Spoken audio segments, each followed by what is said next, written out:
যখন তুমি নিজের রক্তের মানুষের দ্বারা কষ্ট পাবে, তখন তুমি একবার নবী ইউসুফ আলাইহিস সালামের কথা মনে করো।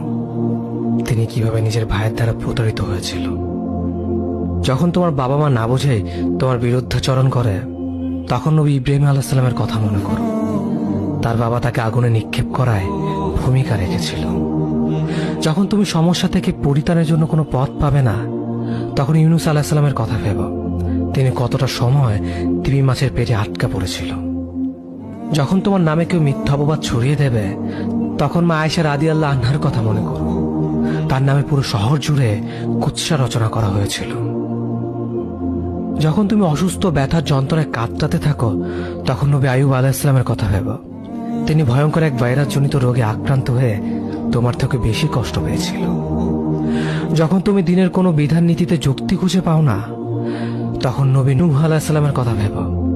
তিনি কোনো প্রশ্ন ছাড়াই মরুভূমিতে নৌকা তৈরি করেছিল।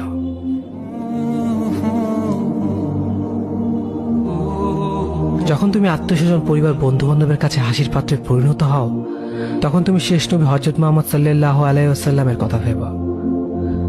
রাসূল সাল্লাল্লাহু আলাইহি ওয়াসাল্লাম বলেছিলেন, সবচেয়ে বড় পরীক্ষা দিয়ে সব থেকে বড় পুরস্কার আসে।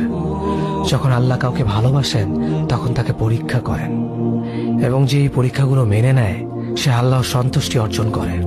আর যে অভিযোগ করে, সে তার ক্রোধের পাত্র হয়। হে আল্লাহ, তোমার কথা মনে করা, তোমার প্রতি কৃতজ্ঞ হওয়ার এবং তোমার ইবাদত করার তৌফিক আমাদের দান করো। আমিন। যেভাবে তুমি সন্তুষ্ট হও, সেভাবেই আমাদের পরিচালিত করো।